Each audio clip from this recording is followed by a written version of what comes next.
고물가에 고금리에 결국 이자 부담이 입고 씻는 지출보다 커졌다고 합니다. 결국 이자 부담이 점점 커져서 삶이 힘들다, 어렵다 라고 이제 보는 게 맞을 것 같습니다. 통계를 집계한 이후 처음으로 역전이 됐다고 합니다.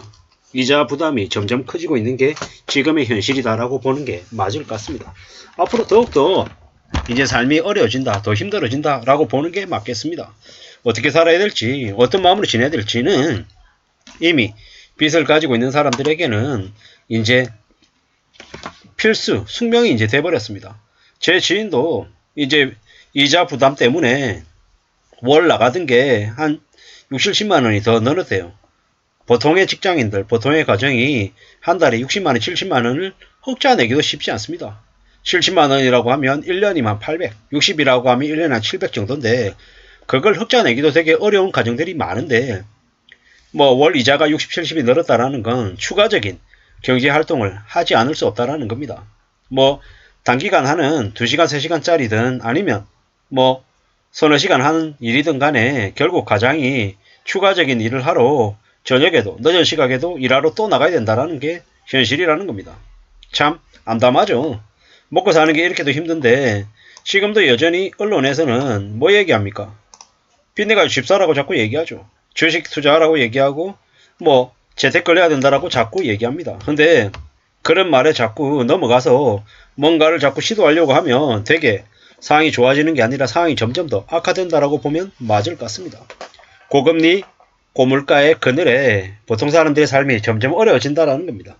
그런 어려워지고 힘들고 난감한 상황들이 계속 닥치는데 너무 소홀하게, 너무 쉽게 뭔가를 할 생각을 하는 건 매우 우려스러운 것 같습니다. 너무 쉽게, 너무 만만하게 생각해서는 안 된다라고 저 뉴스들이 계속 우리에게 알려주고 있습니다. 어쩌다가 이렇게까지 된 걸까요? 많이 우려스럽고 많이 염려스럽죠. 많이 심상치 않다라는 걸 우리는 뼈저리게 느낍니다. 저렇게 느끼고 우려스럽기 때문에 어떻게 살아야 되겠습니까? 점점 좀 진지하게, 진중하게 삶을 꾸려나가야 될 것 같습니다. 사는 게 절대 쉽지 않다라는 걸 명심해야 된다라는 겁니다. 뉴스를 보면요, 이제 겁이 계속 난다라는 겁니다. 뭐 겁이 날 수밖에 없죠. 저렇게 이자 부담이 커진다라는데 뭐 고금리 때문에 이자 비용이 빠르게 늘어서 물가 압력이 누적되자 당장 필요하지 않은 옷과 신발 지출부터 줄였다라고 하는 거죠.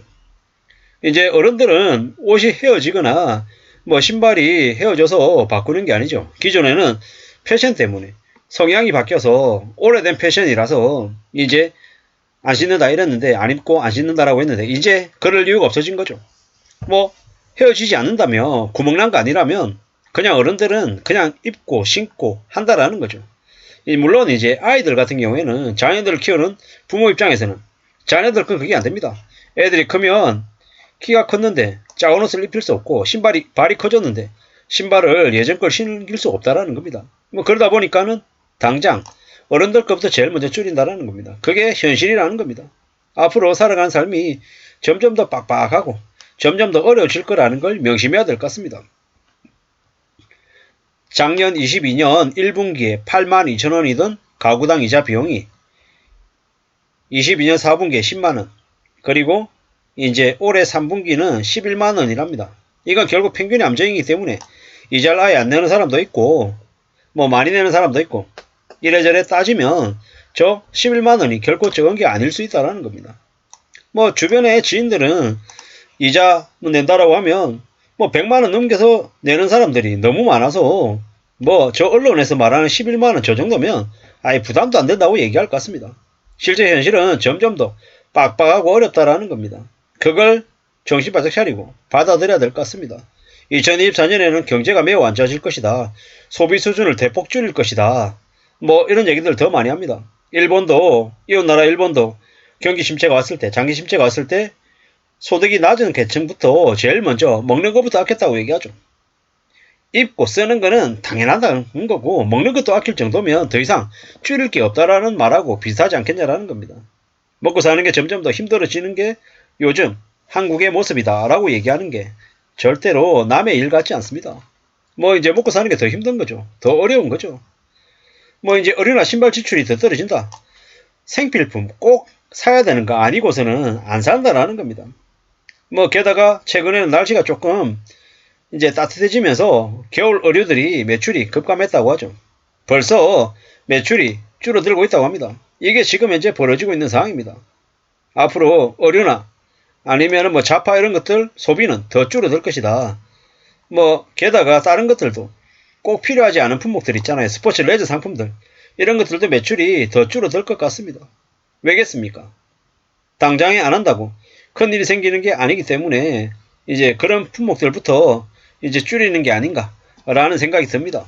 앞으로 고물가 고금리 기조가 계속되면 이제 비필수재 소비가 더 줄어들 것이다 라고 보는 게 맞을 것 같습니다. 참 많은 생각이 듭니다. 앞으로의 삶이 더 각박해질 거다라고 봐야죠. 정신 바짝 차리고 정말 신중하게 삶을 살아내야 될 것 같습니다. 이자 비용이 급등했다라는 거. 뭐 8만원 4천원이다가 11만 5천원 돼서 뭐 그렇게 크겠냐라고 하지만 이건 1인당 이기 때문에 4인 가족이다라고 하면 한 50만원 되는 거죠. 45만원 50만원 되는 거죠. 그리고 이자 내는 사람 안 내는 사람 반반이라고 치면 그냥 얼마가 됩니까? 그냥 100만원 가까이 되는 겁니다. 이걸 통계로 봤을 때 1인당 비율이기 때문에 되게 작게 느껴지지만 실제로는 그렇지 않더라는 겁니다.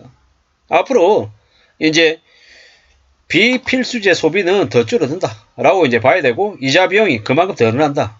이자 비용이 더 늘어서 쓸 돈이 없다라고 이해하는 게 거의 맞을 것 같습니다. 앞으로 우리네 삶이 더 빡빡해진다. 이제 웬만한 거는 안 쓰고 빌려 있고 뭐 중고거래하고 뭐 단가마켓 같은 거 있잖아요. 재활용하고 뭐 리퍼 상품 이용하고 이런 식으로 좀 더 이제 절약하고 아끼는 그런 모드로 바뀔 것 같습니다. 이웃나라 일본처럼 한국도 진짜 극단적인 절약, 또 절약, 저축하는 모습으로 바뀌어갈 것 같습니다. 그렇게 보고 움직이는 게 좋을 것 같습니다. 앞으로 우리가 어떻게 살아야 될지는 이러한 뉴스들이 우리에게 계속 알려주고 있는 것 같습니다. 메시지죠. 너 좀 더 절약해야 돼. 아껴야 돼. 성실하게 살아야 돼. 함부로 욕심부려서는 안 돼. 이런 얘기들을 계속 우리에게 해주고 있다라고 봐야 됩니다.